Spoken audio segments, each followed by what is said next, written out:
Lundi matin, retour dans les virages de Montcuq en QB. Lundi matin, le maire adjointe et le petit prince sont venus dans les virages et non, on ne les a pas vus, oui. 72 heures plus tard, vous voyez, j'avance dans les virages et vous voyez toujours par terre le poteau téléphonique. Il n'y a pas eu d'accident. Je pense que les personnes qui passent ici la nuit, ils passent également le jour, donc sont au courant, mais personne de la mairie. Pourtant, il y en a des élus, ils sont nombreux, et oui, les élus sont très nombreux avec la fusion des 5 communes. Voilà, mais ce qu'on redoutait, c'est-à-dire que des quartiers soient complètement oubliés, on a l'impression que c'est déjà le cas. Déjà, les employés municipaux, on ne les voit plus, c'est des personnes de Quercy Contact, des prestataires, donc, qui viennent parfois pour nettoyer les abords, quand il va y avoir une fête au niveau des églises.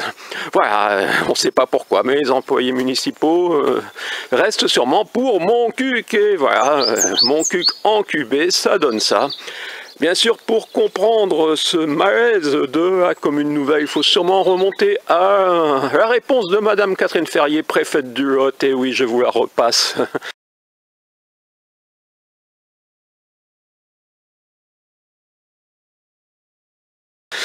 Et oui, voilà. Mais Madame la première adjointe est toujours en poste. Elle semble avoir été soutenue, on se demande pourquoi. Peut-être certains murmurent que peut-être il y a d'autres dossiers, on ne sait jamais. Par exemple, le photovoltaïque est arrivé de Monsieur le maire. Et non, ah non, c'était une fausse impression. C'est toujours l'arrivée de la chatte qui vient voir. Donc je parlais du développement photovoltaïque. On nous parle de revenus intéressants pour la commune nouvelle, mais située sur 2 petites communes anciennes. 200 000 € pour ces 2 communes, ça représentait le double de leur budget à peu près. Et si des personnes avaient eu connaissance de ce projet bien avant la fusion des communes, qu'en pensez-vous ? Bref, voilà, c'est toujours la chatte qui vient constater que le poteau est par terre, en direct. On espérait monsieur le maire qui arrive en courant, et non, c'était la chatte de Montcuq en QB. Et voilà, on est dans les virages, et voilà, c'est toujours un poteau par terre, un danger, même s'il n'est pas énorme. Le minimum serait quand même de signaler, vous avez vu. Il n'y a rien, il n'y a pas un seul panneau pour prévenir ralentissez ou attention danger. Attention danger est noté sur le panneau. On va terminer par ça, une petite vidéo du lundi matin. 72 heures plus tard, personne n'a réagi. Ni monsieur le député, ni monsieur le préfet, qui devraient tous peut-être klaxonner chez monsieur le maire. Non, il dire bah, il faudrait qu'un de vos adjoints quand même, ou un des conseillers municipaux, il n'y en a pas loin, d'ici, je sais, je connais.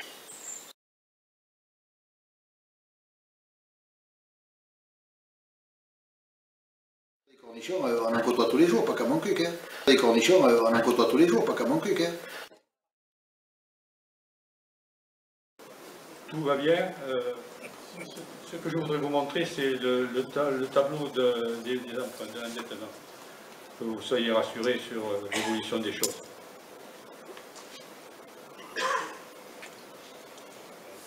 On va le trouver, ne vous inquiétez pas.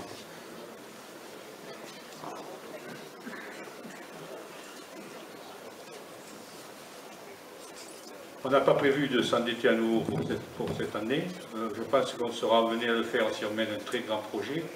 Mais vous allez voir que ce sera possible dans les années futures.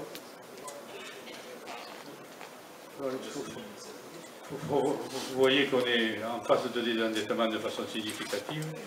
Et compte tenu des gains sur la mutualisation que nous allons faire, le budget de fonctionnement nous permettra de dégager une marge de manœuvre suffisante pour imaginer un grand projet. Mais une fois de plus, ce grand projet devra être fédérateur et nous permettre de mettre toute notre énergie dessus. Il ne faudra pas pendant quelque temps arroser sur des projets de moindre importance. Voilà, tout va bien pour le moment. On s'est engagé à bien gérer cette commune. Je crois qu'on y arrive. Et je pense que vous pouvez être serein pour les temps à venir. Je vous remercie. Je vous souhaite